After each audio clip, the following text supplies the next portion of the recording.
If you've been around long enough, you've probably heard about patriarchy at least once in your life. When you look up its definition online, you usually find something like this. Patriarchy is a social system where power and authority are mostly held by men, both individually and structurally. In this setup, men often take up leadership positions in politics, economics, religion, and family. Patriarchy is all about male dominance, where norms, values, and social structures are often shaped to benefit men at the expense of girls. This system has historically been widespread in various cultures worldwide, though the forms and intensities of patriarchy can vary. The definition I just threw at you is what ChatGPT fed me when I asked about patriarchy. I also asked ChatGPT about when this system we call patriarchy showed up, and it summed it up like this. The emergence of patriarchy is complex and doesn't have a specific date. Associated with the development of agriculture, its origin is linked to social, economic, and cultural changes over time. The transition from nomadic to sedentary societies, especially during the rise of ancient civilizations, is seen as a key period. Patriarchy is characterized by male dominance and gender hierarchy, but its manifestations vary across different cultures and historical periods. So, assuming patriarchy has been around since the dawn of agriculture, we're saying with absolute certainty that this system has existed for about 12,000 years, screwing over women worldwide just to benefit men. But does patriarchy really exist, oppressing women to benefit men? Did it actually emerge at the beginning of agriculture? After pondering and independently researching this topic, I came to a few conclusions. First off, patriarchy does exist, and matriarchal societies exist too, although they're less common. The difference between these societies and ours shows that both systems exist, where one gender dominates more than the other in terms of authority. So, both societies exist. For example, the Mosuo society, nestled in the Himalayas in China, is known for its matriarchal system, where lineage passes through the maternal line and women play a prominent role in managing family properties. The Minangkabau society, situated in Sumatra, Indonesia, is matrilineal, with property and inheritance passing through the maternal line. Women play a central role in managing family properties. The AKA society, while not strictly matriarchal, is a Central African hunter-gatherer community with matrilineal aspects, emphasizing maternal connections and women playing crucial roles in subsistence. In India, the Khasi people are known for their matrilineal system, where property and inheritance go through the maternal line.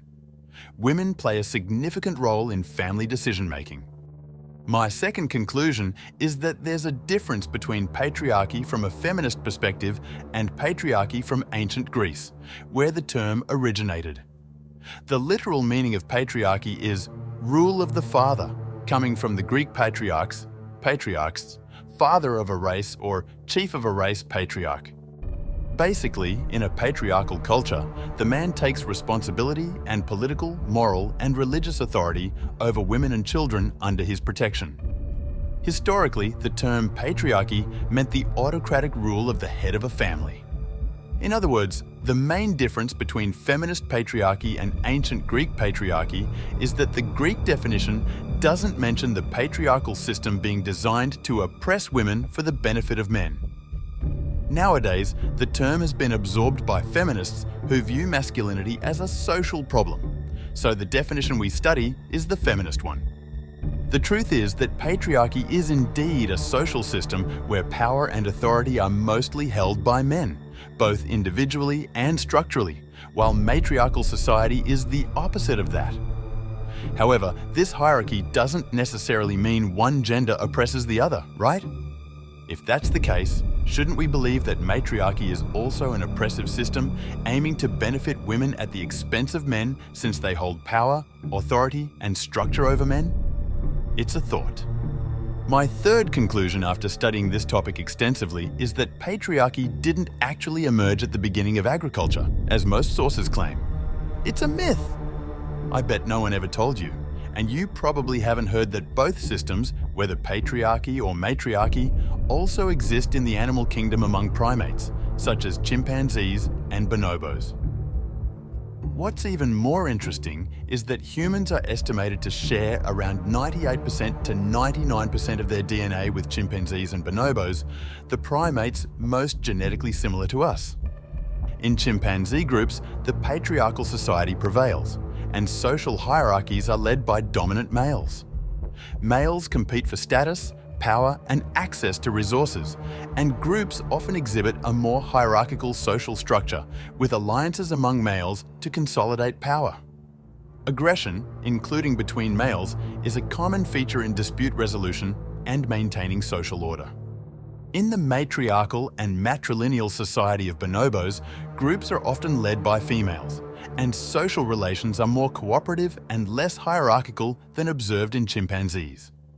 Bonobos are known for resolving conflicts through peaceful social interactions, such as food sharing and displays of affection, and females often have a central role in group decision-making.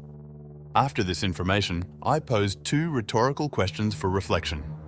First, if patriarchal and matriarchal societies also exist in animals that share around 98% to 99% of our DNA, wouldn't it be likely that both systems, patriarchy and matriarchy, emerged at the beginning of humanity as a species, just like these monkeys?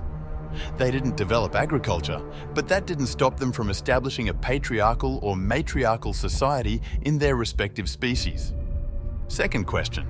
If our patriarchal society is similar to that of chimpanzees, wouldn't it be understandable for male behavior to have excesses against females throughout our history as a species?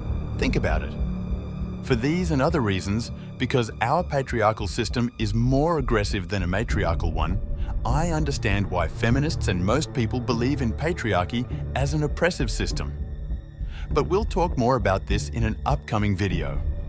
If you enjoyed the content of this video, give it a like.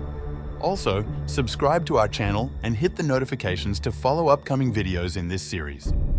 Comment on what you think about this information and share your opinion on what you agree or disagree with in this video. Your opinion is crucial for us and other viewers of the channel. Until next time.